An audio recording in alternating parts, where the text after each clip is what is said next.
Hello friends, me S A Patil, यांत्रिक motor गाडी निरीक्षक ITI गोवंडी. आज आपणासमोर घेऊन आलो आहे इंजेक्टरचे क्लासिफिकेशन.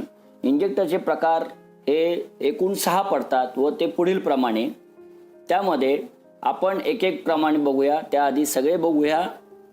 पहिला प्रकार आहे सिंगल होल इंजेक्टर, त्यानंतर आहे मल्टी होल इंजेक्टर, नंतर आहे लॉंग स्टेम इंजेक्टर, त्यानंतर येतो पिंटल इंजेक्टर, त्यानंतर आहे डिले इंजेक्टर आणि सर्वात शेवटी आहे पिंटॉक्स इंजेक्टर.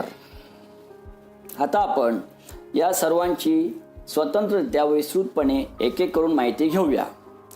सर्वप्रथम आहे single hole injector. Single hole इंजेक्टरला एकच स्प्रेइंग होल असते, तेव्हा त्या सिंगल होल इंजेक्टर असे म्हणतात. सिंगल होल इंजेक्टरच्या दुसऱ्या प्रकारामध्ये त्याच्या कोनवर साईडला स्प्रे होल दिलेले असते, तेव्हा त्यास side spray hole injector nozzle असेही म्हटले जाते. डायरेक्ट कंबशन चेंबर किंवा हेमिस्पेरिकल कंबशन चेंबर्समध्ये या इंजेक्टरचा वापर केला जातो. त्यानंतर आहे मल्टी होल इंजेक्टर. या प्रकारात नॉझल बॉडीच्या खालील बाजूस असणाऱ्या बल्बच्या आकारावरती एकापेक्षा जास्त स्प्रेइंग होल दिलेले असतात, तेव्हा त्यास मल्टी होल इंजेक्टर असे म्हणतात. होलची जागा, त्याची साईज आणि संख्या वेगवेगळ्या इंजिनच्या आवश्यकतेनुसार वेगवेगळे असते. त्यानंतर आहे लॉंग स्टेम इंजेक्टर.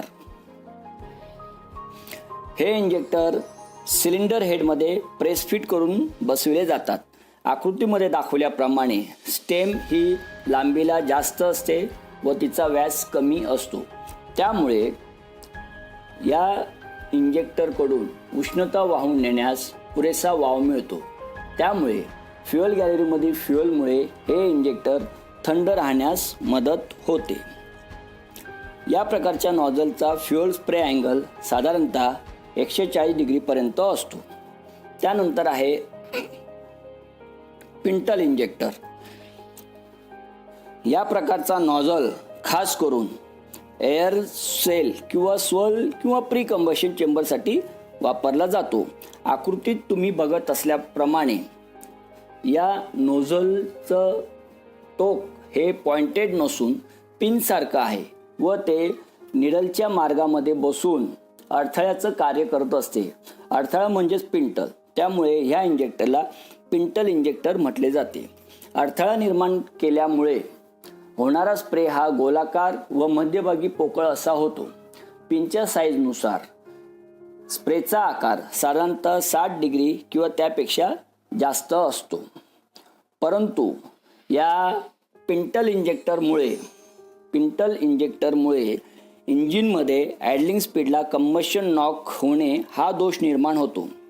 हा दोष टाळण्यासाठी म्हणून डिले इंजेक्टर वापरात आला. डिले इंजेक्टरमध्ये पिंटल नॉझलच्याच रचनेमध्ये सुधारणा करून डिझेल नॉझल हा वापरात आला. या प्रकारचा नॉझल हा प्री कंबशन चेंबर असणाऱ्या इंजिनसाठी वापरला जातो. इंजिनच्या ॲडलिंग स्पीडमध्ये फ्युएलचे प्रमाण कमी ठेवले जाते व डिले नॉझलकडून फ्युएल डिलिव्हरीच्या सुरुवातीस फ्युएल स्प्रे होण्याचा दर कमी असतो. त्यामुळे कंबशन नॉक अथवा डिझेल नॉक होण्याची प्रवृत्ती कमी होते. डिझेल नॉझलच्या या कार्यामुळे यास डिले ॲक्शन नॉझल असेही म्हटले जाते. त्यानंतर आहे पिंटॉक्स इंजेक्टर. थंड हवामान असलेल्या प्रदेशातील इंजिनवर तसेच कॉमेट कंबशन चेंबरसाठी पिंटॉक्स टाईप नॉझल वापरले जातात. त्यामुळे थंड स्थितीतील इंजिन हे हीटर प्लग शिवाय लवकर स्टार्ट होऊ शकते. पिंटॉक्स नॉझलची रचना पिंटल नॉझल सारखीच असते, परंतु आकृतीत दाखवल्याप्रमाणे मेन नॉझलच्या शेजारी एक ऑक्झिलरी स्प्रे होल दिले जाते. या ऑक्झिलरी स्प्रे होलमधून इंजिन सुरू केल्यानंतर सुरुवातीला ऑक्झिलरी होलमधून 80% फ्युएल हे डायरेक्ट गरम हवेच्या ठिकाणी स्प्रे कंबशन चेंबरमध्ये स्प्रे केले जाते. त्यामुळे हवेमध्ये डिझेल चांगल्या प्रकारे मिक्स होते व इंजिन लवकर सुरू होते. इंजिन सुरू झाल्यानंतर आयडलिंग स्पीडला आल्यानंतर इंजेक्टरमधील नोझल हा अजून वर उचलला जातो व मेन नोझलमधून म्हणजे मेन स्प्रे होलमधून डिझेल हे पूर्ण प्रेशरने पूर्ण क्षमतेने स्प्रे होत असते व ऑक्झिलरी होलमधून 5 ते 10% फ्युएल हे स्प्रे होत असते. अशा प्रकारे या नॉझलकडून दोनदा फ्युएल स्प्रे केले जाते. या नॉझलचा वापर आजकाल जास्तीत जास्त भारतीय बनावटीच्या गाड्यांवर केला जातो. अशा प्रकारे आपण इंजेक्टरचे 6 प्रकार पाहिले व त्यांची माहिती घेतली. आता आपण पुढच्या वेळेस त्यांच्या टेस्टिंगची माहिती घेऊ. तोपर्यंत धन्यवाद.